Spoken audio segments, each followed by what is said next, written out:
Kati nga ngenda awo sebo bombuziza njagala kubira omulanga abantu baffe abakozesa ekkubo lya Kapeeka Barracks Singo Kapeeka Barracks Singawo tewayonoonese naye nkyanoonya ssente okuba nti nteekawo ebigoma ennaku ezo n'abasirikale baafunirawo obuvune awo kona klaka paka eri wansi ku Barracks Kapeeka so ekkubo eryo mukulu Jeno Katumba amala mbadde nsaba okunkwasizaako nange ng'omukulembeze kutte mu ndyanga n'enkola amakubo ago n'entuuka okulira nga gantuuse mu kifuba obadde okusa nsimbizo sente zitukozesa omanyi kati obuzibu mwe temutusiimako ti omubaka weebale naye buli alaba omubaka amukira bugizi neze bantu bewaffe mbakolera kyonna kye mba nsobodde okubakulaba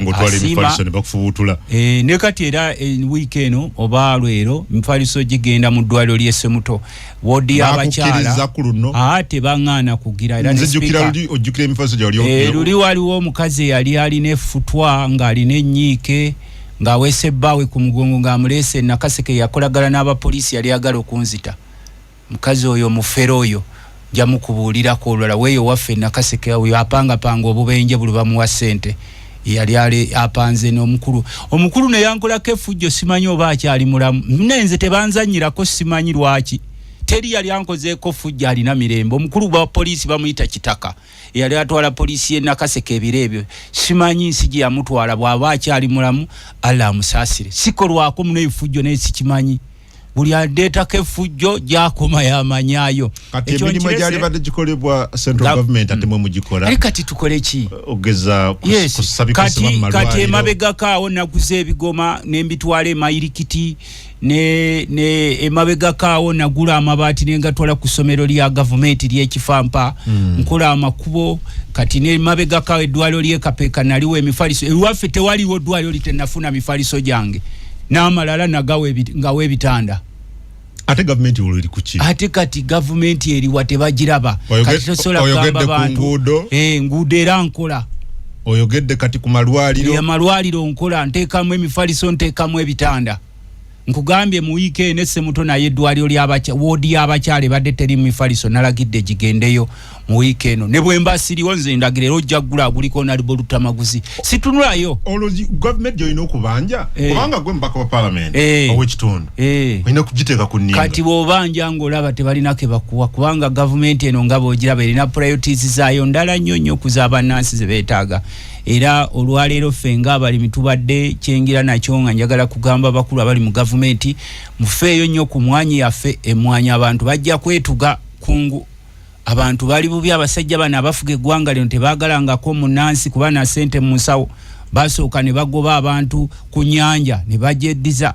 abantu ne bagamba balima ebikaado ab'ebusoga bamala okulima ebikaado oba ebikajjo ne bajja ne basuula ebbeeyi yabyo ne balimisa abantu vanira ne bajja ne bamusuula akatale kakati ne mwanyi yaffe katale k'ensi yonna emwanyi eri ku mitwalo 2,150 gw'oŋŋamba otya emwanyi yakase gw'oŋŋamba otya nti emwanyi ogigula siringi 850 ng'ate neegwa omulundi gumu ng'abasuubuzi baffe abamu baali bamaze okusubula emwanyi ezo nga ziri mu sitowa zijjudde so njagala kugamba abakulu abali mu gavumenti tumanye enkola yammwe yabukulaba nti buli munnansi abeera mwavu buli munnansi tabeera na kasente mu nsawo naye kino kikusa mukulu Museveni ekimu ku biyinza okuviirako akanyamberege mu biro bino mu mwezi guno n'ogujja emwanyi yaffe gye mwalinnyeemu eggere kubanga twalaba luli eri nga muyisa etteeka n'ekifuba mu palamenti simanyi Kofi Amendment Bill nga mujjawo gundi UCDA kakati nga ffe tumanye ebiruubirirwa byammwe ng'ogyeko abalala abajegajega abaali babakubira mu ngalo n'ababwagira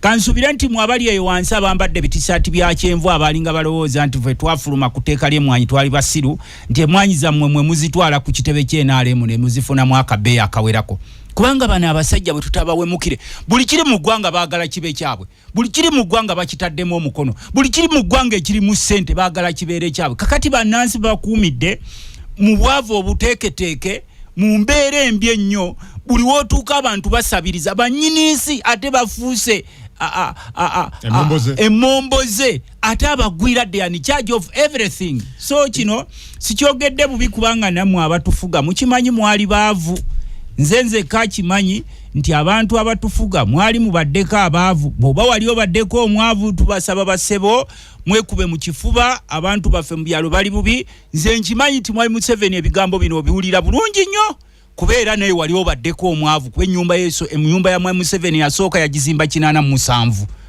gwabadde takimanye nyumba ya Mwami Museveni yasooka mu bulamu bwe gye yasulamu yalimu amasannyalaze yagizimba mu 1987 era naye amanyi bannansi obwavu bayitamu abantu banga basazeewo nti akamwanyi kaabwe kabadde kalinya akabeeyi mweno ne mukalinnyamu eggere nga katale k'ensi yonna kali ku mitwalo 2,105 gwe n'ogamba nti wano omuntu emwanyi agitunda siringi 85 kuba mwagala ofuna amagoba agali abunomo abantu baffe gye bujja mujja kulaba nga bakozeewo akatiisa ak'enjawulo sebo nze ndi mulibi wa mwanyi yensonga lwaki ndeese eddoboozi naye tulina ne bannaffe abali eyo ebbali ababonaabona naye ng'ekisinga okutuluma abasijja bano tewali mu ggwanga kye batatutte kitali kyabwe bondoza ensonga eyo tugimalize ddala egwe nali naawe ku mukutu ogumu ogwa TV ne Minisita Haruna Kasolo twali ku NBS nga oyogera ku nsonga y'emmwanyi ngoga nti tekiri nti mu nsi yonna nga Kasolo bwe lyagamba Kasolo n'akuwakanya awo n'ayogera byeyogera kati Kasolo ye kye yali ayogera olwajjo era nja kukkiriza ndoza nakusindikira akatambi wakala bafunya kadino kawuliriza nalebe mulimu omwanya omulala ate nga mpaka wa parliament muno Patrick Sambo Shab nganyonnyola kicha kivideke mwanye no kubanga abalimba ne narrative nti kiri mu nsi yonna yes we kiri naye ate tekiri ngate bwe kiri wano nsabanzanyira abantu eddoboozi lino nga confirming abiwa baddo yogera nakati yoyogera ne Kasolo bw'omukomi awo manyi kati tulina obuzibu Mwami Museveni agenda n'alonda abantu abali desperate n'abeetolooza n'abawa ebifo they are extremely desperate era bamukubye ekigo they cannot say the truth nze ndi mubaka parliament naye ekisinga okutumenya ennyo mu bitundu byaffe naddala wano mu Buganda n'ebitundu ebirala it is the people who are educated okuba nti they play the role of psychophants nti ne bw'aba alaba ensonga ng'eri mu ddiiro asooka kulaba mulimu n'alaba ekibiina nkugambye ku katale k'ensi yonna emmwanyi yagwa 0.2%. Naye ffe wano bagisuula by 65%. By 65% naye nga abasse akatale kaffe ak'emmwanyi bali wano balowooza nti buli kyabugagga ekiri wano balina kutudibuda after buli forming a government ng'ogitaddeyo y'abaluganda bakona ba mikwano no creating a government of relatives nga government kuba kati government ya Museveni y'abaluganda tewali wasobola kuwabula na kuwa kituufu kati owekitiibwa Honorable Nsambo Shabe kyabadde ayogerako it is nothing but total truth. Emwanyi yaffe wano abagisudde akatale bali wano bo bagamba mbu tebaagala bannansi kuba na ssente mu nsawo tugenda mu kulonda abantu balina okuba abankusere tugenda mu kulonda abantu balina okuba bapopaazi era kye twagala okugamba Mwami Museveni wano wasobola okubalukawo olutalo nga luva ku mwanyi kubanga abantu bali mu kasonda twakkiriza ffe nga bannansi bakulu bano ebajja mu buyinza kuba abasinga mumanye embeera gye bajjamu nabo baali bubi ddala nga tebalina nabo basula ne tukkiriza ne bafuna obuyinza ne bafunye obuyinza ne babulwamu ate bafuuse ekirala ennyo okuba nti nno nti buli kimu kati mu ggwanga kifuuse kyabwe buli kimu bakitaddemu omukono omuntu omugobye ku nnyanja omuntu omufiirizza ebikajjo omuntu agenze mu kyalo alimye emmwanyi naye ogitutta omuntu azze mu Kampala okusuubula emmoloka gy'ogula emiliyoni 4 bakuteekako omusolo gwa miliyoni 8 kati bannansi bo beebuuza bakole ki kubanga emmwanyi zino sebo njagala kubuulira abantu baffe bangi babadde baziguze nga ziri mu sitowa abasubuzi bagenda kufa amabanja mukimanyi nti abasajja bano abali mu gavumenti era be batuwola batuwadde loans be batwala properties zaffe batuwadde loans batwala properties zaffe n'olwekyo ekintu kino eky'emmwanyi balina okikwata n'obwegendereza tuli bakambwe mukko ebirala mu bitwale ebyobufuzi mwabitwala kati mwe musalawo ani afuga mwe musalawo ani anabeera egindi mwabiteeka mu ssente nti atalina ssente talina kuba mu bukulembeze abantu bonna ne mubafuula bankuseere kati okulonda kutuuse buli kyalo mpulira mu kiwa emitwalo 25 buli muntu afuneko siringi lukaaga kwabakyakalira kakati we tubeera awo tulina okwesabira ennyo era sebo bigambo ebyo byobadde ogamba okuzanya nange nzikirizaganya nabyo era okubiwuliriza sebo okay kale njagala kuzanya bigambo bya Honorable Patrick Nsamba Oshabe ku nsonga y'emmwanyi because nsonga nkulu tesobola kubeera nga tugibuusa maaso nze Honorable honestly I was very shocked wayogerawo ebigambo ebyo musajja n'akuwakanya nnyo sebo tetwogera lwa byanfuna tetwogera nze otera okunchaza nzeze ko mubaka parliament ayimirirawo n'engamba n'omulonzi wange nti bondaba mu mulamwa nondaba otandaba mungoba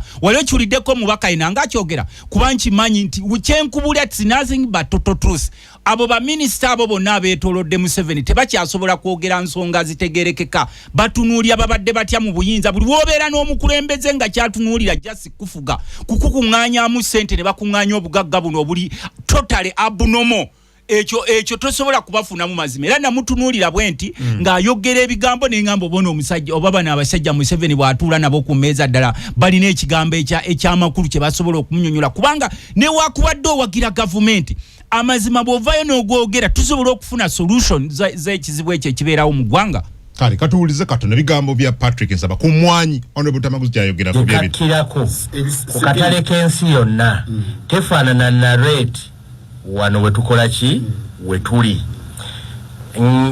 zakka okuva kiro baba babala kasono babala mukasawa akakira 5 yes akasawa akakira 5 katale k'ensi yonna naye akatale k'ensi yonna emwanyi wezibeeredde kugumu kitundu nga ku katale k'ensi yonna ziri 318 dola kati olwaleero tuli ku dola 310 olwaleero bino bannange mubinoonyako birabika bagende ku Google kati bwe ziba zisse okuva ku 318 yes ne zigenda ku 310 yes katale k'ensi yonna olwo nga Brazil erese mwanyi kaki katale fe wano kiro evudde mugumu kitundu kati bodira wano bodira 5 nogawaza 318 ekyo musobola kikola mu average ojja kusanga kiregula dollars meka mukaga 7 dollars mukaga ku 7 ziba sirinje emitwalo ng'esatu mu 10,000 ozawa no be 3 kati bwezase nezituuka ku 310 kati ebera mu kilo ziringa kilo gundi 5 dola nga 5 emitwalo ng'ebiri still wano no naye jangu ku mulimi yes batuwadde 5 kase kiro boje batunda eri kwebiri ekitundu awo weetaagawo gavumenti ekyo kya gavumenti okukingira era UCDA ke karolo ke yakolanga nti emwanyi bwegwa nga yatunulira akatale k'ensi yonna nga bana abasuubuzi yabasooka akatale n'agamba akatale kagambye kino katolati nabo bazzukulu ba Museveni baliwo abakiwadde omulimu bwe baba wa ssente z'emmwanyi ne bakola ekivulu entungamu eyo ne baleeta omuyimbi omu ne bamusasula miliyoni 750 oba mwakimanya omuyimbi Diamond Platinum bazzukulu bamusasula emiliyoni 750 ajja promoting emmwanyi bwe yajja yayimba nyimba nga tezikwatana ku mmwanyi basaasaanya bilioni zezigenda mu 6 ku mukolo gwo guki omulembe guno ate bino ebintu nze saagala gamba nti nsamba mpaayiriza buli kyenjogerako kirina fakiti mugenda nammwe ne mubikola ki gerigenda onoonye Diamond Platinum bamusasula mmeka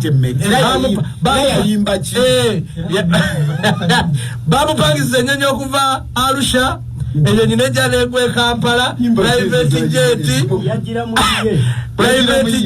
negwe Entebbe ne bamupangisiza helicopter emutwala entungamo bwe bamaliriza nagamba laba abajega November lumukyagulanya abadde alukuba nga tasabe yadde ekikumi n'ekimu n'abeera ng'akola ki ng'agira so njagadde okubategeeza nti yese emmwanyi zisse naye si ku level gye zikkirako wano wano bazzukulu ba Museveni kye baakoze kuba zino kampani zibadde nnyingi ezitwala ebweru basigaze kampuni mmeka basigadde zasigadde kampuni 4 bwe bakeera enkya abavubuka abo ne bavaawo ne bagamba leero tetugenda kugula singa ekitegeeza emmwanyi eyinza okugwira ddala era ejja kusigala ng'ekola ki ng'eggwa gavumenti eyagala abantu yali badde akatale ka openinga nekabira ka buli omu asobola okutwala emmwanyi ebweru azikole ki azitwale kano kemuwulidde aka Buganda emmwanyi ya Buganda Kayira gy'ayogeddeko tebagikkiriza genda Europe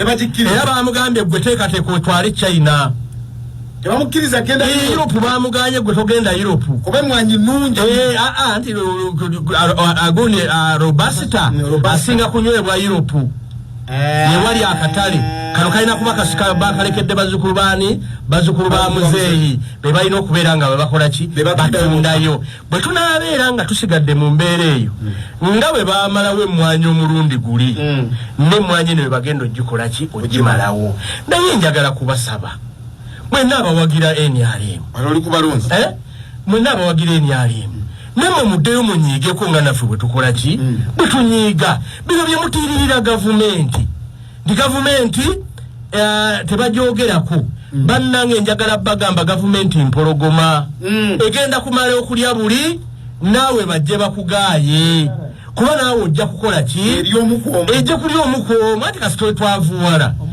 kasi tunaaleme okuweerera abaana kubanga kati olaba abantu bekasa tubadde banga musibe mwanyi muweerera abaki abaana tuba tuvudde mu system omuntu akulemeseza okuweerera omwana aba akujje mu system ya future kubanga bweze emyaka 5 fenna tuyeba tukyasobola kuyingiza sente ku Radio 4 Radio 7 the was the Honorable Patrick Nsamba Oshabe byebyo kati njagala kumwebaza onale boyo omanyi fenga abava mu byala abakiikirira abantu tulina ze bayita matters of great national importance abasajja abafuga eggwanga lino baluvu nti kati n'obusa bw'embuzi basobola obubba ng'obulesaawo ng'abuyita mwanyi baluvu obusa bw'embuzi abasajja bano okumanya omulugu be gubasusseeko bwe basanga obusa bw'embuzi asooka kubuyola n'agamba zino mwanyi oluvanyuma ennyo n'amanya nti busa bwa mbuzi naye ng'abubbye kati bwe mubeera n'abantu nga tebamatira for so long they take an advantage ne babalowoozesa nti mwe mwafuuka projekiti yaabwe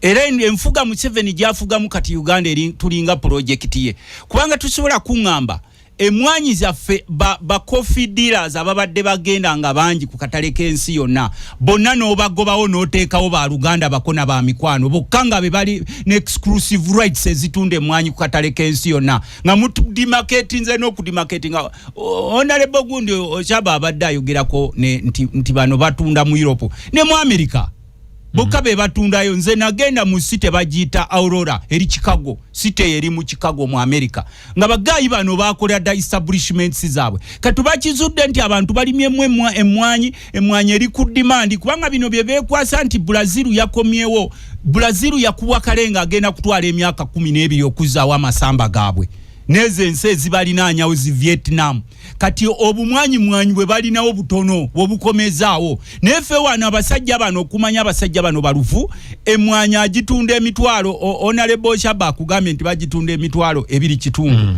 naye eri ku mitwalo 2 emitwalo 2 mu kakaaga mu 5 2 mu kakaaga mu 5 fuwano batugula siringi 8 mu 5 enkola yaabwe kubanga mwe banansi mugufudde muzenti bana abasajja kati batutwalanga subjects zaabwe kyebaagala kyebakola bwe bagoba ku nyanja ne musirika kakati ne badibude ebikajjo ne musirika ne bakomo ne badibuda vanilla gokimanyi bei ya vanilla nti kati ekyaliyo ku mitwalo 28 kilo mitwalo 28 emitwalo 28 emitwalo 3 emitwalo 4 katale kensi yonna wano bagigula siringi emitwalo 3 n'abamu badde bamugula kakaaga in fact kakaaga awasinga so mulimba mulako sinji kakaaga kakaaga bagitunda mitwalo 3 mitwalo 4 katale kensi yonna bino byangu nnyo okugolinga n'olaba kubanga bo kye baagala obugagga bwonna obuli mu ggwanga bwe bubayambye okuba mu buyinza baddira smaller section of people ne bageni reaching and a greater section of people ne bagibanga bagimpoverishinga indirectly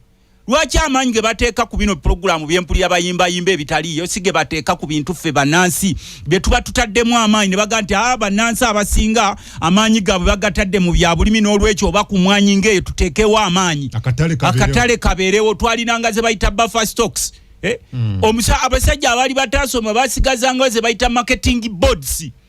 The role of a marketing board is to market your product.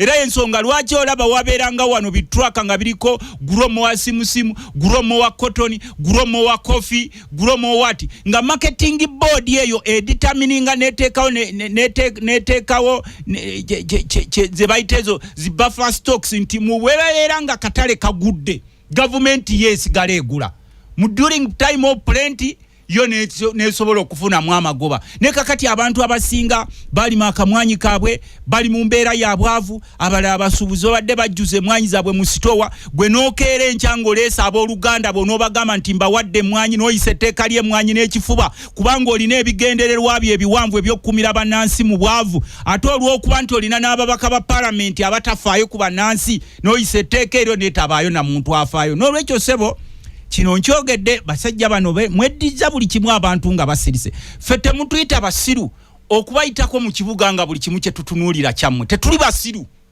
era ensonga lwaki tuvayo ne tubabuulira nti buno obugagga bwe mukuŋŋaanyiza wakati mwe small island of people which is extremely too rich surrounded by the sea of very very many poor people mugenda kikola ki era kino kye kitandise n'okuleeta kati abavubuka okulaba nti kati baba hayalinga ng'ewalabye banaavuka bayambaza t-shirt z'NRM ne bagenda ku byalo ne basasula abavubuka buli muvubuka omutwalo gumu ne bamwambaza ki t-shirt bino osobola n'okwizanya ku byo birina ne bamwambaza ki t-shirt ne bamugamba togenda kuwagira Museveni olunaku lwamba tukwadde omutwalo genda okube mu ngalo yadde malwaliro teri ddagala genda okube mu ngalo yadde tosobola kufuna mulimu gavumenti genda okube mu ngalo yadde oli mu mbeera mbi ey'obwavu ebyo bye bireese embeera eyo kubanga abantu abamu babadde baga nti owaaye ab'ebyobufuzi babeere mu byobufuzi byabwe naffe katubeere eno nga tulima naye ati bwe bakizuula nti no n'ebyobulimi batandise babiyingiriddemu nga bo beekwasa basooka kutandika gamba mu buli alime mwanyi ewandiise ne mbasangeyo ne mbabuuza nti kuba ffe tutegeera abasajja bano tewali kibi mu ggwanga nga kufugibwa abantu baali babaddeko baavu nnyo kino nkiddamu bannayuganda bannange tokkirizanga omuntu eyali abaddeko omwavu ennyo okumuwa obukulembeze kuba bwajja aba buli kalaba ayagala kukabba tukibagamba tugenda mu kulonda n'okulonda okulijja baweetuli oba tetuliwo temukkirizanga omuntu yali abaddeko omwavu lukyolo oba lunkupeere ne mumukwasa entebe y'eggwanga lyagifu abafuge agenda kubafiirako. But honorable, yes, we are faced with the reality. Beye mwanyi, once can't government do anything? Ate kati ekole kinga they are the ones under that. Bebali mu kukikola. Emwanyi bano bagimanyi bebali mu kukikola bateekawo amakampuni gaabwe. Kati ne bagoba ne bano babadde batunda emwanyi yaffe katale k'ensi yonna. Kubanga bwabeerawo kye bayita perfect competition. There are many buyers, many sellers. Nga tewaliwo bya monopoly. Kati wano bateekawo semi monopoly. Kubanga boteka neberondamu yes go determining a price gwasala uji nja kugulako ebibiri gwasala kubanga the sellers or common people have nowhere to sell. You are the only dealer in the country bali abalala bonna babagobe badde bateekawo stiff competition abatunda mu bitundu ebyenjawulo otaddewo amakampuni ko ga facilitate nze otaddewo n'amateeka agakuprotecting okuba nti no banansi obaagula ku kasente konna ke basigazza okatwale kakati bwe tubeera mu mbeera ng'eyo kuba ffe twagamba abantu baffe nti tulaba abantu abawandiisa abantu eyo mu byalo but these people are not doing that for good. There is a certain program because these people everything you see they do it under a program. Kakati bwe biseera bino bituuse abantu batandise ofuna kasente kaabwe mu kamwanyi abantu abasinga babalina amabanja loans these same people kuba be balina sente bokera be batuola ne batuola property z'abantu abaali badde bavaayo oku protecting abantu be bagamba nti kati akataleke mwanyi tuka protecting ate be baze okukatandika okukalinyamu tosobola kuvaayo n'ogamba nti gwotaddewo specific people bokabe balina okutunda emwanyi emunsi z'ebweru gwe bolonzeemu actually abooluganda lwo bolonzeemu botadde wali eri omulimi agenda kola atya anti kakati omulimi talina way out. The only way out is to stand with the leaders in this country okulaba nti nti omulimi ayambibwa naye n'abakulembeze betulina nga kati boolaba ekika ky'ababaka ba parliament betulina bayigwe MPs cannot do anything for this country. The Igwe MPs cannot do anything for Igwe they cannot do anything for this country. That's why even the other time under the circumstances ziri war eteka mwali sobe bago I don't know mwali sada kakati it's a law now. Bago lyaita it's a law, so what do you want them to do now? If you elect Igwe MPs, don't expect anything much as wasobola okubaawo platform eyokuteesaako nebo obeera mu ggwanga ng'olina ekika ky'abakulembeze nga majority of them are sycophants. They will never say yes in good faith. They say yes just for the sake of getting something out of it. Tosobola. Naye ate n'abalonzi nammwe tubeebaza mu safari ng'eko muyitiridde nnyo okubala yisi. You are very cheap balonzi. Omusajja n'asimba line kati waliwo omusajja gwe nalabye mu Eastern Uganda ng'asimbye agaba 2,200 nga bwe bakyamunkane 2,200 ne video njirina negwa nti abantu baavu tebakyalina option bavuwa no bobo yavuwadde beyond please saba katonda ofe bobo yavuwadde beyond nga tosobola kwekontrolinga appetite ya sente saba katonda ofe kubanga ojja kwononera abantu baffe mu ggwanga ebintu bingi gwe omuntu omukulu no bakuwa 2,000 2000 ye ne kwota y'ennyama oba eri ku 10,000 oba eri ku kakaaga kwota y'ennyama ne bakuwa 2,000 ng'olaba value yo 2,000 n'okeera enkya ne mu kulonda such kind of people be batuleetedde okubonaabona mu ggwanga lino kubanga they don't have what they call double minds ze basobola okukozesa nga tannaba kutekinga decision yonna egenda okuaffecting eggwanga katujja tukwate ku NUP not good news there especially mu kadde nga kano I'm wondering how you people are going to survive kakati ekisooka don't be an alarmist omumanyi alarmist ye muntu akuba endulu ne wekiteetaagisa nabeera kiri eno kati buli kikolebwa mu NUP bakiwa titles ez'enjalo too bad extreme what buli kikolebwa mu NUP nabe simanyi ekiguddewo kati buli kikolebwa mu kibiina kye NUP nange mbisanyukira nnyo bye mwogera ndaba very many people have become alarmists because of NUP. You become an alarmist of NUP. When NUP kati nebo okolola baga nabakudde mu NUP omusajja akolodde. No but when NUP nebo waliko mukono. So it is very healthy okuba nti ekibiina kye NUP kati almost bagala nakikola mu national anthem. Chechimundoza item esinga okwogerebwako in the country every day. Sebo but I just beg you please don't be part of those alarmists abala babuli kikolebwa mu NUP ne bakiteekako nabe kiguddewo kimanyo nga bateekawo obungodiira bateekawo emitwe n'amagulu buli kikolebwa mu NUP kakati tewaliwo nnyo kiri awo kyanjawulo NUP is a healthy political party senior leader nga Latif Sebagala you have a senior leader mu kibiina nga chairman Nyanzi bakubagana tewali byakubagana biri awo ani yakugamba nti buli senior leader alina kubeera silent senior leaders are supposed to be vocal in fact ate singa mu NUP babadde basirisenga mu bino ebibiina by'abaddealers ebirala nali badde neewunya nga kibiina ekiri herese at least bulina okuyisaamu eggaali munno kubanga tewaliwo ggaali etambula yisaamuko munno eggaali musobole okubeera ebibiina byonna ebiri very herese ebirina emiramwa mulina okubanga mwogera ne boolaba oli awanisa okugulu mu bbanga nga buli mu meeting omuyinza omugambo waayi owanisa omugulu mu bbanga fada bw'aba mu nnyumba kakati yateereddwawo president yes ebyo byateereddwawo naye terina kubaleetera alamu business as usual abantu banoonya bululu abantu batunuulidde kununula ggwanga amaanyi ge muteeka mu kulengiza buli bikolebwa mu NUP nti omuntu ne bw'aba akolodde efuuka headline mu mpapula z'amawulire oba muki ge gaali badde gateekebwawo okulaba ng'eggwanga lino linunulwa kubanga mu Museveni ataddewo okubalowoozesa nti NUP kyekyoka ekibiina ekirina okwogerwako mu ggwanga negatively please think about even positive things ezikolebwa mu kitebe ky'NUP mugambeeko njagala mukube headline mu kifo kya nabo ogambe amaanyi galagiddwa ku kitebe abaana bajjeyo empapula bafutu soja ensi kyeri mu kubatunuulya such positive headlines ne buli kaseera every negativity kuba nakitegeddeko mu 7 released billions of money to fight NUP ogenda kulaba bukakunizo obubinja bingi obukulietingiddwawo just to make money and fight NUP era kye twagamba nga abavubuka bana badde beeyita ab'eggeto nti munnaye kaze yoyo omulaba talina kalungi ke yali abaagaliza ayagala kubakuumira mu makomera naye nabo olw'okuba nti nabo balinga ffe bootega ekisolo mu kyalo okyalirirawo n'okikolerawo ne kiteebuuza nti ono yajjeewo omukwano gunjalirirawo kakati yabadde Museveni ng'anoonya abavubuka ba ghetto kuba abeeraliikirira ne babagamba kyangu nnyo bawo omutwalo baleete obagambe nti wano waliwo awo okuyisaamu eggaali y'ebyenfuna then omala obakwata ojja kuba obaggalidde mu kkomero ojja kubajjawo tebajja na kubeerawo mu kulonda kakati era kyensaba mukulu Museveni nze ng'omukulembeze abavubuka abo mwe mwabayise n'okubba okwo kwabadde programmed. I don't think state erina machineries ezenjawulo in terms of security tesobola kumanya yabadde tesobola kuuma streets ezo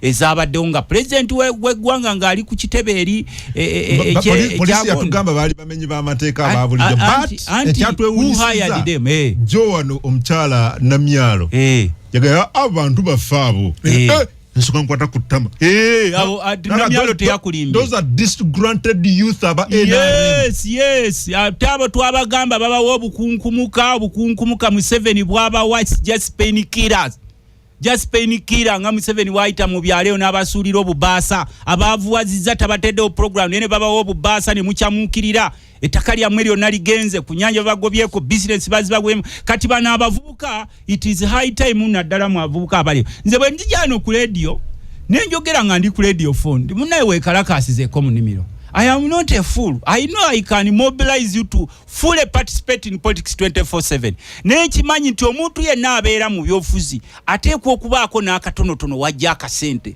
not aba perennial beggar nga buli gwolabye omugambo olina kompaddeyo naye bw'obaako akatonotono k'olina ne bw'oba olina ky'osaba bwe baba bakuwa n'omutima gumu kuba abamanyi nti ono amanyi kiki kye yeetaaga era agenda kwongerezaako. Twagamba abavubuka nti Museveni tabaagalangako nga bwe twagamba Abaganda wano nti Museveni tabaagalangako era ajja kuteekawo beejenti bamwe ababa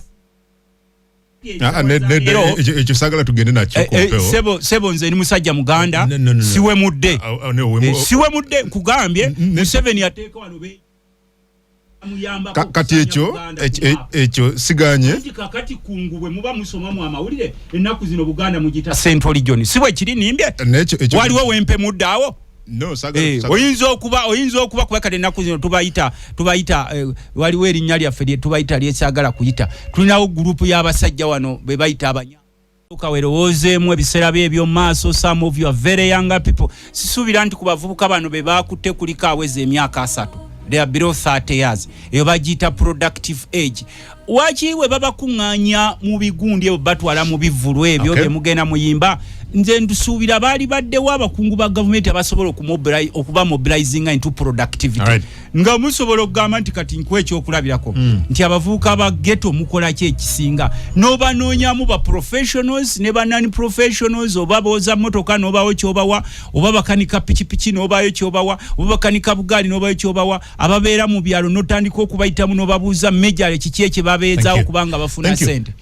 enti ne FDC batandise enkolagana enkolagana sinomo sinakyo omuntu osobola okukolagana kati abo baali babaddeko awamu era bonna baali wansi wa kibiina kimu ne baawukana bubi nnyo kati babanga bakizudde nti unity strengths ne baddamu okukolagana ekyo tekirinaako mutawaana gwonna wabula kye tutunuulira ffena kwe kulaba nti tuzimba Uganda ne bw'aba NRM omuzuukufu najja neyegatta ku opposition nagamba kituufu tuzze okwegatta okutwala eggwanga lyaffe maaso kuba kati we tuli mu matiga tetumanyi kiki kiddako abasajja batutadde mu state of kwagamaya Museveni agamba ateekawo dynasty ateekawo family rule abamwetoolodde bagamba nti Museveni bw'aleka obuyinza obugagga bwabwe bukenda institutions zonna bazikutudde zonna it's just individual commands is taking over on everything kakati system zonna ziri totally broken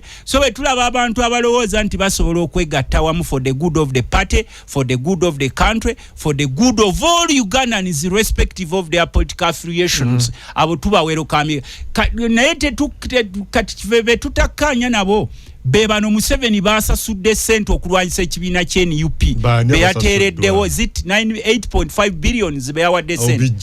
I have information. So what information do you have? I have information, and there are some people in some political parties who have been duly paid by Museveni to fight national unity platform. Ngabali mu opposition. Yes, ngabali mu opposition n'abala they are within government. Naye kati waliwo obukundi bwe yasasuddeko kasente. And he didn't only stop there. Namwe aba media mugenda kupromotinga nnyo obukundi obwo against NUP. Mugenda kulaga abakulira obukundi obwo ne bwana abanga akolodde ejja kubanga headline ewamwe gye muli. Majority of you abali mu media. Tukole ki honorable because andika kati kye muli nokola. Obadde otandise wano. Gwe mwennyini n'ogamba ba media munupu wetukolola. Nikola amawulire. Kalawulira nti ate wali wabala. Negative. Siraba sinalaba ebintu bye muwandika ku NUP be very positive. Why is it that you only concentrate on negativity in NUP? Yakomyawo nomination form. Yawerekerwako mukyala we. Nawerekerwako mutabani we. Tuze tubyogera. Byebyo kebiri positive. Why only concentrate on negativity about NUP? We came to understand that there is a group of people who are highly paid by the state okulaba nti ekintu buli NUP kyekola kiba tarnished. Okay, but era n'obubiina bwa opposition, not every people, every person or every group of individuals in opposition they are fighting for better Uganda. Abamu ba fighting for the status quo okulaba nti eba highly maintained. Ng'omusajja omukulu njagala osinzire wano oli ebigambo byo era siriya bigambo wamala ebbanga ng'ovumirira aba Democratic Alliance ng'olina ebigambo by'obayita n'abakulembeze b'ekibiina ekyo mbayita ba Dealers Alliance kaakati ne bavayo n'ekibiina ekya DF ne bakitongoza ne bakola buli kimu ne bagenda e Masaka my God ne bakola delegates conference ng'ejjudde abantu ne balaunchinga ekibiina nga abantu nenga kansooke nkubuuze who paid for that delegates conference? Batugamba they spent about omanyi buli delegate sente ze bamuwanga omanyi buli delegate ba days ne bamusasulira hotel ne bamusasulira wasula ne bamusasulira n'ekyokulya where did the money come from?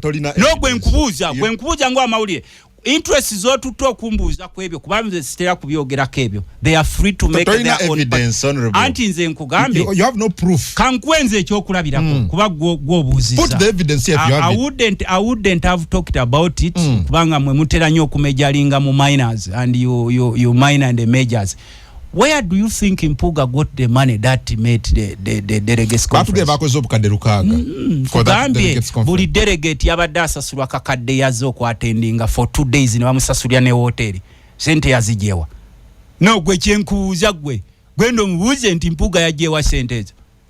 Buli delegate uliriza bino byange gwombuuziza when you bring the topic for discussion nze nkugaye genda obuuze Mpuga ya president wabo mubuuze each member, each delegate was given 1 million per day for 2 days and you paid for the accommodation and feeding. Where did you get the money? If we can give you the answer, then you come back and nkugamba nti Museveni you have proof to I do. You have proof. I do. Gwe genda omubuuze delegate wa musasudde meka wamusasulidde hotel wamusasulidde ebyokulya naye osobola okutulaga sente ezo gye zaavudde gwe bagoba ne ku kifo ky'obwa commissioner n'olemerawo ng'ogamba nti asiva wano kati ebyo ffe tubibalekera tetwagana ku discussing and such minors they are free to make their delegation naye gwe nkuga tewali byamaanyi ebyo byammwe gaguwe nkugambye nti omulimu gwammwe is to major and minors. But did you see the numbers? I may not be surprised. Did you see the numbers? What is the number about? They were there nga bayimba. Bavuddewa. Bosobola kuba bubuzaabo ba delegate gye bavudde. But nali badde saagala kuwaffe tuli ba intelligence. Tulaba tubeera wano but we are tuba tu operating la ku ground. Osobola basobola okubulya ba delegate abo gye bavudde. Batuge bavudde mu ggwanga lyonna. Kakati ffe abamanye ebigenda mu maaso munange tuleke gambe wetegereze ebigenda mu maaso batugaye bavudde mu ggwanga anti gwe bakubuulidde nga bavaawa mu bibiina bino ebirabe balina already transport bamugjewa Egwe gundi gwe. Mutuleke mujja kutwogeza ebyama transport bamujewa. Transport bamujewa. Womanyi kye bayita okuleeta ebibiina transport okubejja across the country. Omanyi kye kitegeeza? Bamujewa. Ati kye nkugambye nti gwe nga tonnasavuwaza bibyo. Soko zenga ko basajja bakulu ngaffe otubuuze wali nti owaye. Waliwo ensonga gyendabye. Genda obuuze, mubuuze. Buli delegate wo yafunye ssente mmeka? Ochimaro mugambe wamususulidde hoteli for 2 days. Wamulisiza for 2 days. Tiwabasasulidde across the country ngabo ogamba. Can you give us the source of your funds? If we can give you, then never invite me again. Ojja kumanya tibyegamba nga byabwerere. Ffe tumanyi buli kigenda maaso. Yensonga lwaki major in majors. Ajati gambe we major in majors. Kakati singate yali nupu yali baddewa. Gambye ngwaddeko kantu katono nnyo gendo gambe president wabwe. Nti ba delegates waba ogamba wabajja across the country. How did you manage? How did you get the transport? I agree, but ebigambo. Vaku bigambo. For you major and minors. Yeah, you said it here. You major and minors. I can play what you say. Even if you play or not, you major and minors. Singate yali nupu. Bali baddewa. Ani yali abamanyi. Kakati nze kankubulireko na kino. Kankubulireko na kino. Ebiro bye tulimu byakulaba eggwanga tulitwala wate tutunuulira abo. Bali in modes of survival. Modu sizaabwe goloza babalese kulwanirira nkyuka. Babataddewo bankyuka. Tebali kuyankyuka. Abo bankyuka. Gendo babuuze ssente ezategese delegates conference zavudde. Bagambye bwe bakuwa gundi yazo nti nkugambye uli delegate yafunye akakadde katya nkyazaako wano ne mukaako.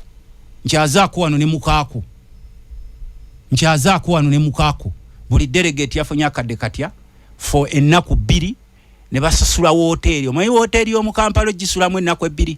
Okimanyi kye kitegeeza? Abadde Masaka. Mu city. Masaka is a city. The cheapest hotel in the city is how much? There was emitwalo 2. Emitwalo 2 for 2 days. Emitwalo 4. Teekako ssente za delegate. Babadde bameka? Oteke ku transport across the country. Gwendo omubuuze president waabwe kuba mwalinga mwe mutero muwana mbuwe ekitiibwa. Nze namugamba nti ekitiibwa and sibino ebyammwe bye bamusanga ku makubo ne bayita. Ogenda omubuuze tinaye amma nasanja kasejja bakayita kalutamaguzi kakugamba sente ze wategeseza delegates conference amma wazijewa. Sente ze wadde ba delegates wazijewa. Sente za accommodation wazijewa. Sente za feeding babadde abantu bameka bebaliisiza bameka kubanga gwo omukuba promoter neda tonsibako babadde nga bameka tonsibako kibiina kya byobufuzi kyonna babadde nga bameka babadde bameka batugambye ba delegates babadde bakunukkiriza mu 10. Kati ngawe bakugambye nti ba delegate 10 okubaliisa ennaku meka 2 ba delegates 10 okubasasulira buli omwe ennaku meka 2. Transport waba delegates across the country. Kati gwe nkutemeramu olabe kubanga you are easy to be manipulated.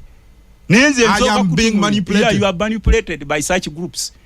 Wezijja nezikoga nezikutiisa nenze nkugambye gwe gendo mubuuze nti tutabaguzi akubuuze nti amaseruganda sente ze wategeseza delegates conference wazijewa nkyazaako naye kuba obadde ogamba nti nze nina bwino nkyazaako naye musabeeyo olunaku tukyazeeko naye ne bwe tuba ku online wano nga ntidde ojja kudduka nze enjawulo yange mukubire essimu awo muteekeko wano nze muteeke kunninga sente wazijewa bwakiddamu nga siyenze mbuuze ti sente wazijewa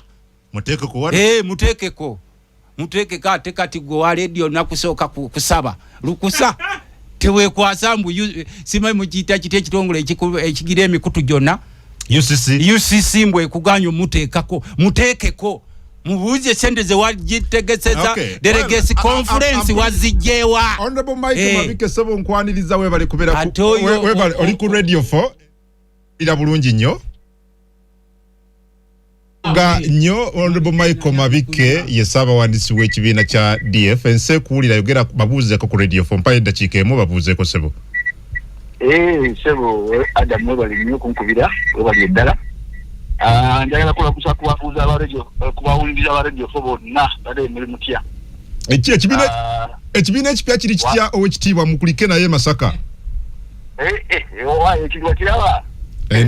Ndi ekiruna bali boogera kino boogera kiri sebo fe tukolera wansi. Omu ku boye Honorable Lutamaguzi Ssemakula gwende wano mu studio. Lutamaguzi kyalina kyagamba bantu era mugambye nti wali wanongo yogera bingi abantu wabalaba. Ali Lutamaguzi naawe ajibwa kadisi ngabo mu yalbo mulaba. Ali wanakuuliriza. Ali wa mao twali tukola people power nga oyo Lutamaguzi asimo kufunga Kyagulanyi alina mao twali twakola nupu nga Lutamaguzi alina Salimu Starehe owulidde abaawo avuddeyo wambawo kati ayigidde empuuga ku nsonga ya Lutamaguzi avumiridde nnyo mpuuga atuvumiridde nnyo yagifuula bizinesi oba niyamusasula kuvumirira mpuuga kuvumirira Mabike kuvumirira Mukaku kuvumirira ani Abwanika Lutamaguzi yani byobufuzi bya Uganda. Okay, but abadde ina kyagamba nti ensimbi ezateesetese mwaziggyewa. Abantu ate oyo wa DP yali DP nakati akyana kadi ya DP owulidde basigala mu DP nga tugenze mu Nuupu okukola kati alina okutubuuza waje tujja sente esente zakola Nuupu twazijjawa esente zakola Tapopawa twazijjawa ekirala aba Nuupu nga banagambye muganda wange Adamu Kungu aba Nuupu MP ba Nuupu basonda emiliyoni 67 ba MP ba Nuupu batusonderako emiliyoni 67 ku mukolo ogwo aba Nuupu MP ba Nuupu abakiddemu kati ba MP ba Nuupu olwo okukulembeza obulungi obwa Mathias Mpuuga kubanga yali leader wa opposition. Okay. Bamusonderako era batusonderako emiliyoni 67 ku delegates conference. Akati oyabuuza nti sente twazijjawa ali mabega nnyo n'ebigenda amaaso tabimanyi. Sente nze manyi gye mwazijje. Sente gye wazijje omanyiyo naawe leka kulimba. Sente z'aba delegates, sente za hoteli, sente ze mwalidde leka kulimba mu Nuupu yazisonze. Sente ze mwasasudde ba delegate ennaku 2 mwazijjeewa kubanze nze ensonga lwaki ndi wano mulekerawo kwerimbalimba musimanyi mbweni yupe yakuŋŋaanyiza sente mwazijjeewa kyenkubuuza sente mwazijjeewa muwulire aye namwazijjeewa wewe obusajja bwammwe buno bwe muleeta obwo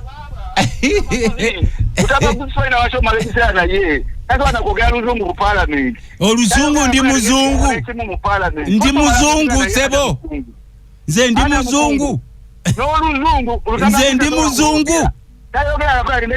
ndi muzungu bakubuuzizza sente mwazijjeewa eza delegates conference nakuba tasobola kuddamu tomalira budde n'oyo naawe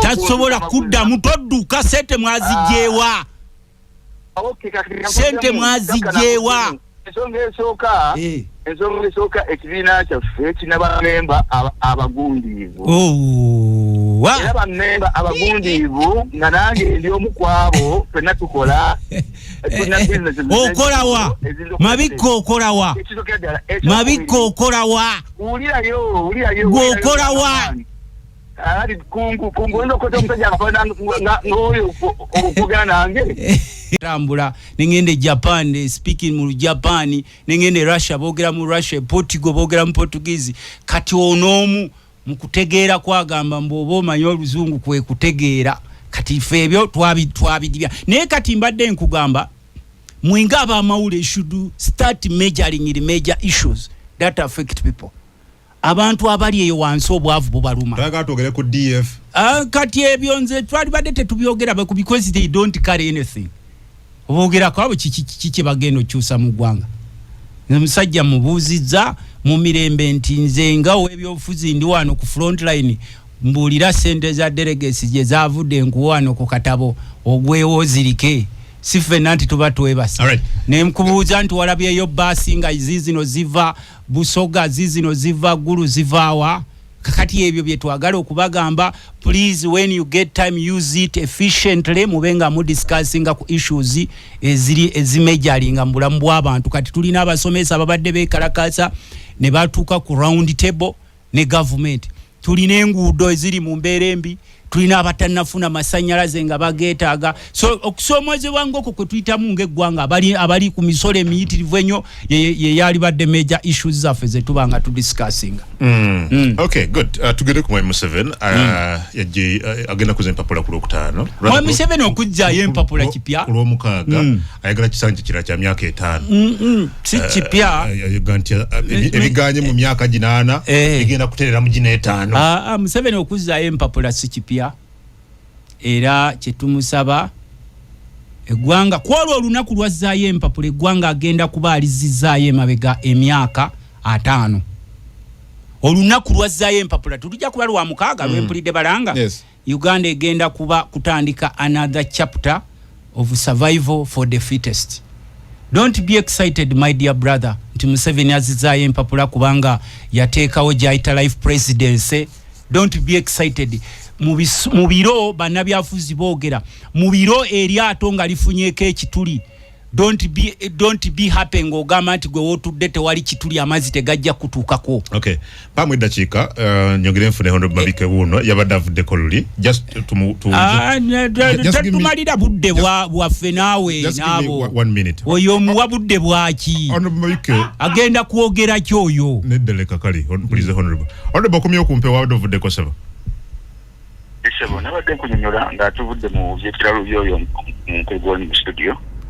Number 1 ekibiina kyaffe kirina emikwano, ekibiina kyaffe kirina abakulembeze abagundiivu, ekibiina kyaffe kirina bammemba we pay membership fee okuyingira ekibiina platinum card ey'ekibiina ya 1 million shillings. So far twakatunda platinum cards 20 nga mu munana just in 5 days. So and ekibiina tenekirala kyonna kitegeera nti ekibiina kyaffe kiri very much interconnected to the political group eri wano abantu bangi abalaba ebigenda mu maaso ne bagamba nti embeera erina okukyuka nolwekyo okulezinga sente za delegates conference si ekintu ekinene ekiri awo nti wetaaga kgenda wano nawali kunoonya ekyo internally tukikola bulu kyangu nnyo okikola. Nolwekyo twagala okwebaza abamemba bonna abasobodde okutuyambako okuteekateeka obulungi.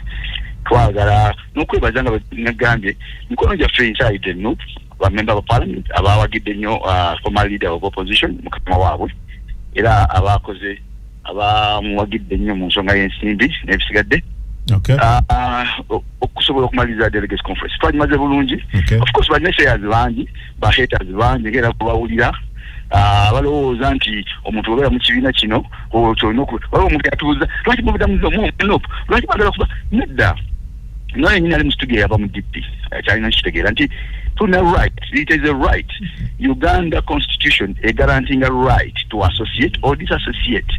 Tekitegeera nti obeera mu kibiina kimu bakusibira omwo ate nti bwe twala tulwanirira democracy tulina okulaba nga naffe kenyini tugi exercisinga n'olwekyo tetwagala kubeera nga mikwano gyaffe egyo egyogera kino egyogera kiri gyonono woli tetukyalina budde obwo. We have moved past that. Webale nnyo Honorable Sabo clarifying. Okay. Honorable badu nkubakama badu gamba. Sekubakama kuba oyo naolinga fuse promoter wabwe. Abadagala kutereza kiri kyoyo. Tewali gwe gendo omubuuze sente zategese delegates conference mwazi. Nayo yogirako inakyoma nche. Inache manyi. nze nina kyemanyi mubuuze akugambe mbu NUP be bazimuwadde mbu waliwo bamemba abaga asobola okuwaayo amanya nga 5 abamemba ba milioni 67 nti zavuddemu NUP mu babaka ba parliament aba NUP yes asobola okuwaayo amanya 2 mu wakakadde amanya 2 era nga nawe wolemeddwa okwogera sente zavudde n'ogano tuwa evidence tetumejalinga mu majors beera ne group zammwe ezo ze mu promoting ezo kati ve mbadde nkugamba ongambi ngenda kuyita ongambi nti oli busy nti omusajja ngabo they are very shameful olidde sebo baswaza byonna bye bakola nenze mutereddewo ye Mabike yagambye nti ayogera nnyo oluzungu niyo tasobola kuddayo mu parliament y'abantu bamunyungufu oyo bwalidde efuuka omuba n'obwa kansala kakati yafunye amanyali n'ekibiina obadde okimanyi nti oyo alina ekibiina SDP oyo era nze njogedde na president we SDP nze sogedde na wa DF gw'okutadde kuno ye president wa SDP Mike Mabike era sebo nkugoba oli musajja ajjayo empapula mu kibiina kyo weesimba okubaka bwa parliament nkutye oyo Mabike ye president we SDP nze gwenjogedde naye gwe nakugambe leta president wa DF oba DF gwata jitegeera oyo gwenjogedde naye president wa SDP Mike Mabike gwenjogedde naye era yabato mukawo naye kugambe mpanyini kibiina kirigo boteeka kawo esimu yetogirina simu yetrogirina muteke konzo njogedde na president we SDP yabadde ayogera ebibye sogedde noli anti kati ono yetumye no oyo saba wandisi anti nkugambe okimanye ekibiina kye SDP naye kati member wa DF tekawo disikirema nti omuntu ava okwogera kuno president we SDP nze nkubidde saba wandisi wa DF anti je nkugambe don't make me major in minors kati mbadde nkugamba naye agaye nti gwe obudde obumala mu kuvumirira nkugambe president we SDP yo oli gwayogerako yabayogera mutekeko wachi ukitibwa tomwesonyiwa wachi anti kyenkugaye guwabuziza wano sikyena kugambe nenkugamba nti tommejjalingisa mu minors to discussinga gwanga liragawa tuli mu kati abaga anti bagala gwanga maso bani gozita minors don't major me the minors bani abatwale gwanga maso aba DF do you think every person is taken for granted buli gora bawolowoza just ali awo bubezi mbale esule empya mu nzo yogoyogedde naye manyi president we SDP Mike Mabike simanyi ti we CDF simanyi ani ekyo nze manyi SDP president wacho Mike Mabike kwembadde njogera naye kachita DF DF sigwe njogedde ne Mike Mabike president we SDP yava mu DP okitegedde sebo mpulira eyefuula mu be bateekawo NUP naye yene ateeterawo ate akubuuza nti sente ze bakosanga mu NUP z'abaawa ate memba n'atafuna kaadi memba yatandike memba yatandika ekibiina kye NUP n'atafuna kaadi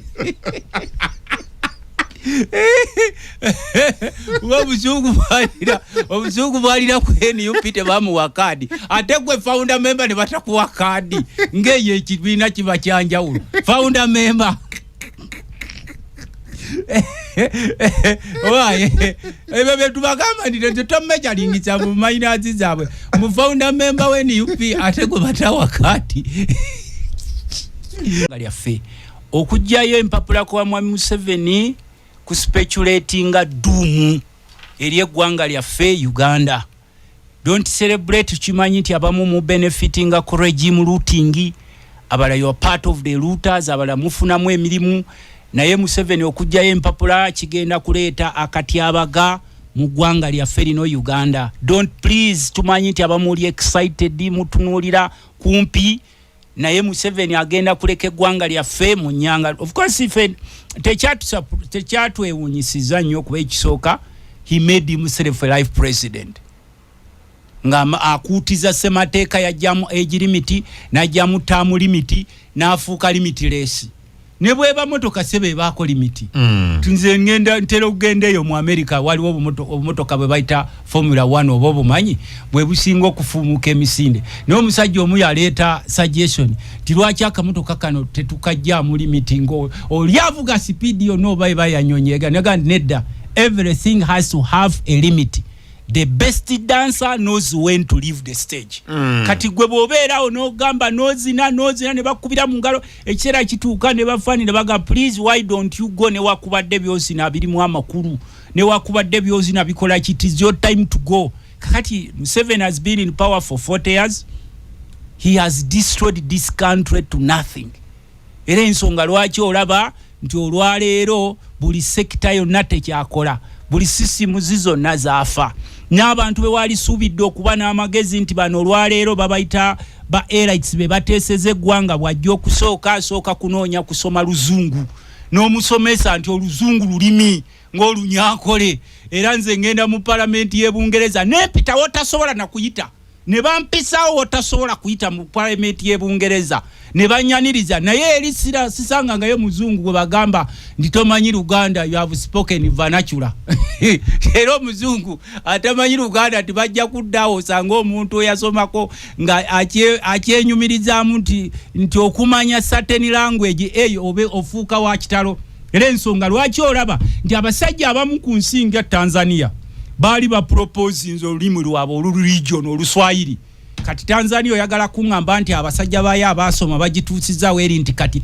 almost egenda kufuuka naggwano ya region nti olw'oluzungu so kakati tuli mu kusomoozebwa kunene nnyo.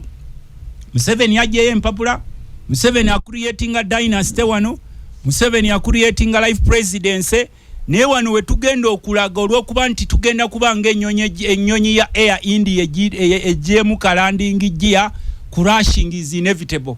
Naye ffe tusaasira mmwe abali wali ku front line wali eri kubanga abantu b'omu kyalo bo kye babadde basinga ennyo okutunuulya. Shall we ever get smooth transition? Kuba ffe tetufaayo naddala mu abamu badde mugamba omukulu nga mukubanya endulu nga we nalabye mukwano gwaffe omubaka palamenti omu gwe baawambye Tinkasimire y'omukuba badde basinga okuba obugoma mu palamenti.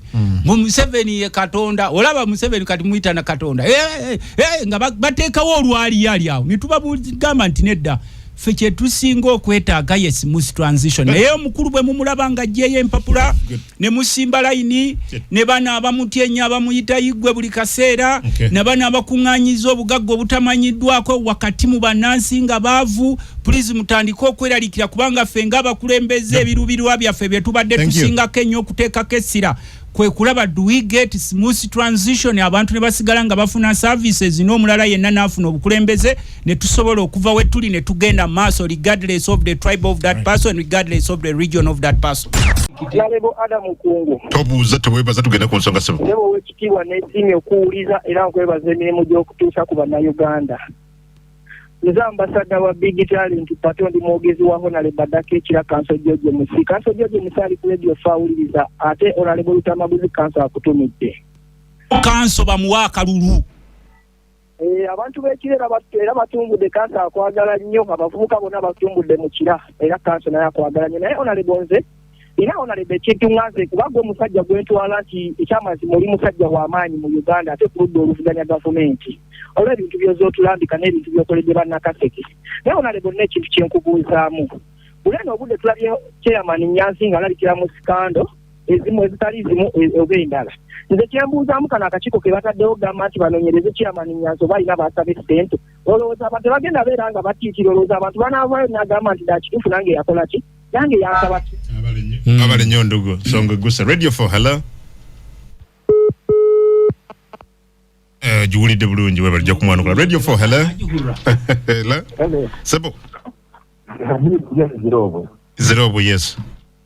Kakati sebo ngamba mpuga tebatumanyira budde tumanyire nayo bakola mpuga kire kya mpuga eyo endale mu B.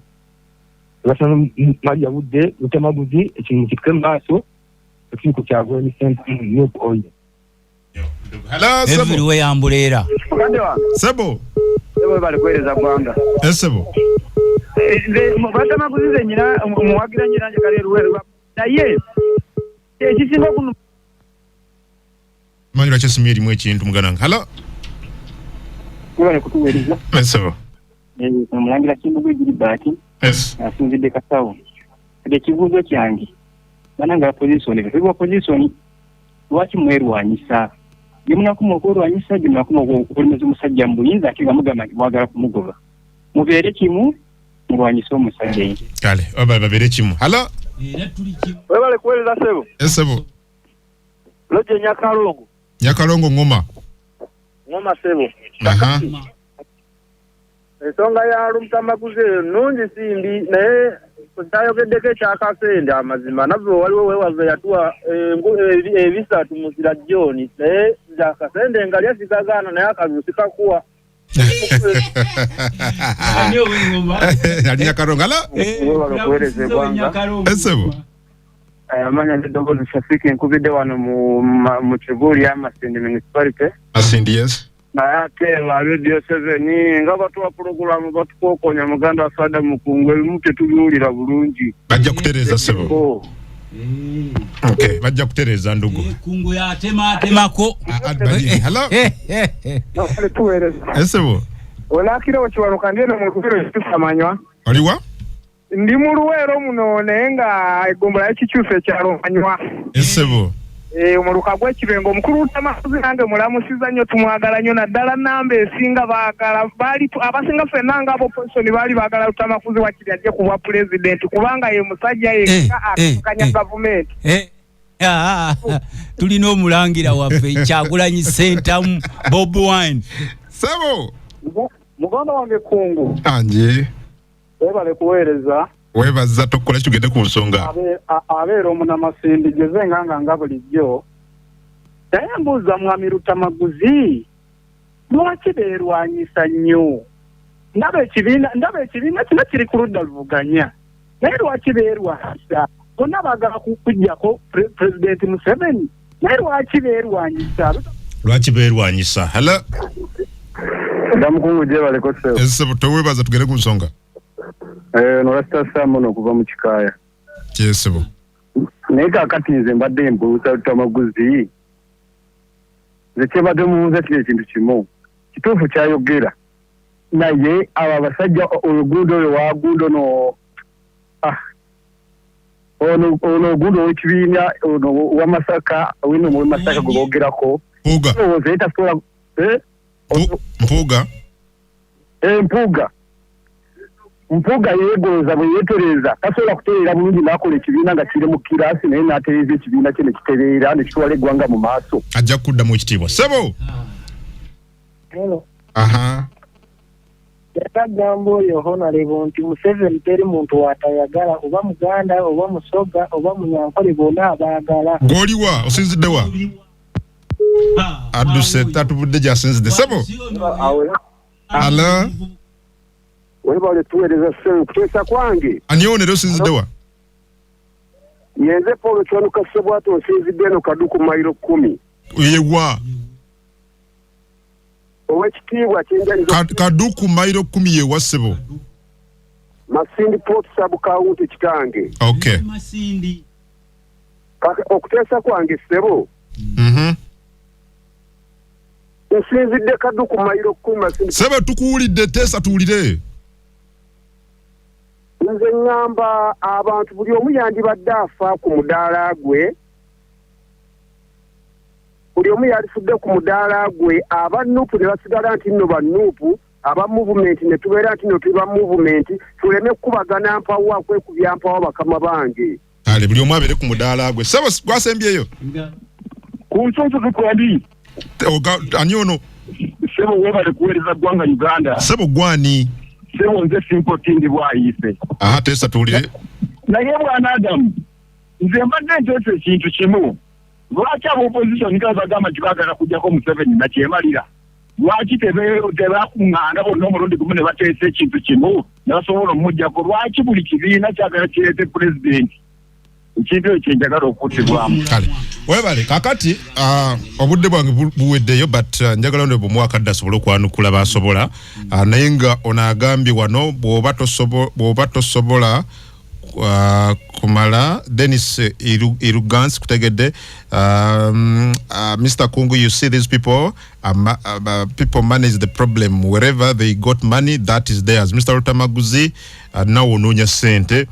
Nope is worried of Mpuga's coming. Amugole Mukulu Adamu bali kuwereza. Mr. Rutamaguzi, we love him so much. We are tuned in from Goma.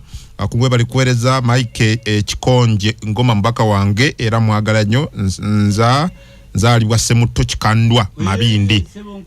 Zowe Semuto Kikandwa yani nyali okay geba mita Mike mwami Kungu Rutamaguzi nze njagala obeko ekubo lyote kamukolansi ndiyo kemmanye nti okoza makubo ndi Masindi Nyabinyira then owe Masindi soko sabe minisita baveye wamwe Masindi ate tubalwanira ko muri bubi agambye Kungu tunenya balo gamba Rutamaguzi tanenya abalonzi kubanga nabaka ba parliament babagula obuswazi kitufu tewali gwe batumaliriza hono kati nga tumaliriza nze njagala kwongera okuba kubiro kola n'okwongera okuteekawo essuubi.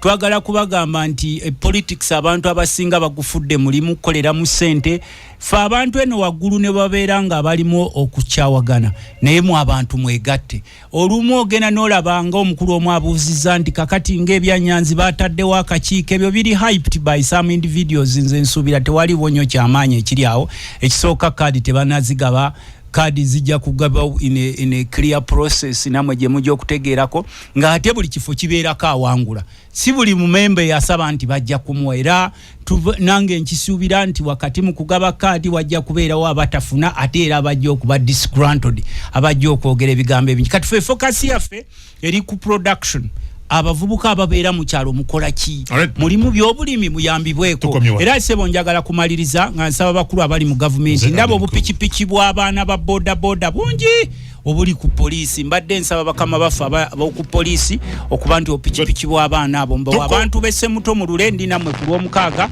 bwe naava mu lule se muto ngendekaawo ku mupiira we emijinja awo abavubuka gwe bategese nenze kyensinga okubakubira omulanga naddala abantu bewaffe nakaseke buli omu kubaako kyokole baleeta obusente mu buliye bulijjo mbasomesa nti sente y'omufere bagirya kifere nawulidde buli kyalo bakiwadde emitwalo 25 nakaseke ziba zijje buli omu ofunako binaabyo naye tekigaana bw'oba olidde akasente oddeyo ku mulamwa kubanga tukimanyi ti eggwanga lyaffe neyanzanyuse omukama wange Ssaabasajja Kabaka wangaale kabaleegaleega abantu bawadde namba leero anti we ontwala muneeka nti nga shadow minister w'ebyettaka kambaweeko ku namba yange ekwatagana naddala ku byettaka era njagala kwebaza wakati mukyala minister Pasisi Namuganza yatuyambyeko nnyo ku byettaka n'omukyalo muba muyita Helen Namutamba mu programu gye mwabadde muyamba ku bantu esimu yange eri 0757 nkaga mwenda ana musanvu atano munya